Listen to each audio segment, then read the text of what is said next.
नारायणपुर गांव में शारदा नाम की एक गरीब बुजुर्ग महिला अपने बेटे रोशन, बहू गंगा और पोते गुड्डू के साथ रहती थी। शारदा देवी प्रतिदिन सुबह तड़के उठकर स्नान करती और फिर भगवान विष्णु की पूजा करने घर के मंदिर में बैठ जाती। ये सिलसिला कई सालों से चल रहा था। रोशन की खुद की छोटी सी कपड़ों की दुकान थी। विष्णु भगवान की कृपा से उसका व्यापार अच्छा चलने लगा और उसने एक बड़ी दुकान खरीद ली। अब उसकी कमाई और भी ज्यादा होने लगी।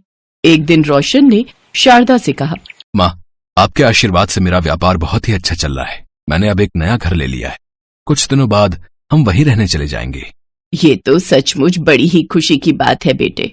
अच्छा ये बता, तूने हमारे साथ साथ भगवान के रहने के लिए भी नए घर में मंदिर बनवाया या नहीं? ये बात सुनकर गंगा कहती है, माँ जी, आप सारा दिन पूजा पाठ ही करती रहती हैं। वहाँ भी आप सारा दिन यही करती रहोगी। सुबह सुबह उठकर हमारी नींद खराब करोगी। इसलिए हमने सोचा है कि आप यहीं रहें और अपना पूजा पाठ करती रहें। हम आपको आपका खर्चा पानी भेज दिया करेंगे। नए घर में केवल मैं, ये और हमारा गुड्डू ही साथ जाएगा। रोशन, देख तो बहू क्या बकवास किए जा रही है।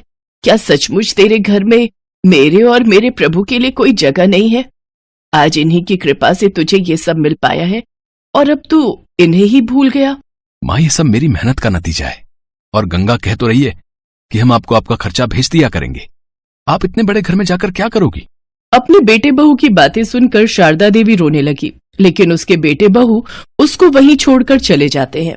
शारदा देवी भगवान विष्णु से प्रार्थना करने लगी, हे भगवान, मेरा बेटा नासमझ है, उसको कोई भी दंड नहीं देना। एक दिन उसको अपनी गलती का एहसास जरूर होगा। वो आपकी शरण में आ जाएगा। उसको माफ कर दीजिए। अगले दिन से ही शारदा सुबह नहाकर भगवान विष्णु के लिए भोग बनाती और फिर उनकी पूजा पाठ में मग्न हो जाती। इसके बाद श्री हरि का भजन पूजन करके उनको भोग लगाकर प्रसाद ग्रहण करती। कभी कभी वो अपने लिए खाना बनाती तो कभी केवल प्रसाद खाकर ही संतोष कर लेती। ऐसे ही कई रोज गुजर गए। फिर एक दिन शारदा देवी अपने घर के बाहर बैठी थी कि तभी उसके पड़ोस की एक औरत उसके पास आई और शारदा उससे कहने लगी, सुनो बेटी, मेरा कुछ सामान खत्म हो गया है। क्या तुम बाजार से जाकर ले आओगी? वो औरत बाजार से सारा सामान लाकर शारदा देवी को दे देती है। शारदा उसके लिए चाय बनाकर लाती है और फिर उस औरत को धन्यवाद कहती है। माँ जी, आज आपके बेटे ने अपने नए घर की खुशी में सभी गांव वालों को भोजन पर आमंत्रित किया है। क्या उन्होंने आपको नहीं बुलाया? जो मेरे श्री हरि का ना हो सका, भला वो मेरा क्या होगा? अब मुझे उससे कोई मतलब नहीं। शारदा देवी की बात सुनकर महिला वहां से चली जाती है। ऐसे ही समय बीतता गया। अब शारदा देवी और भी बूढ़ी और कमजोर होती गई। अब उसमें खाना और प्रसाद तक बनाने की हिम्मत नहीं बची थी। इसलिए वो अब सिर्फ श्री हरि के लिए प्रसाद बनाती और उसी को खाकर संतुष्टि कर लेती थी। एक दिन शारदा देवी भगवान के आगे बैठकर रोने लगी और कहने लगी, प्रभु, अब इस संसार से मेरा मन भर चुका है। अब आप मुझे अपनी शरण में ले लीजिए। ना जाने और कितना कष्ट सहना होगा मुझे आपसे मिलने के लिए। इतना कहकर वो भजन करने लगी। अगले दिन सुबह शारदा ने स्नान किया और फिर प्रसाद बनाने के लिए रसोई में गई तो उसने देखा कि आटा खत्म हो चुका है। उसे ध्यान आया कि कुछ गेहूं पड़े हुए हैं। वो गेहूं लेकर चक्की में पीसने बैठ गई, लेकिन कमजोरी के कारण उनसे चक्की चल ही नहीं रही थी। ये देख शारदा देवी की आंखों से आंसू बहने लगे। वो कहने लगी, प्रभु, आज मेरा शरीर साथ नहीं दे रहा है। मेरा नियम टूट जाएगा और मेरे श्री हरि भूखे रहे, ये मुझसे बर्दाश्त नहीं होगा। मुझे शक्ति दे प्रभु, जिससे कि मैं आपको भोग लगा सकूं।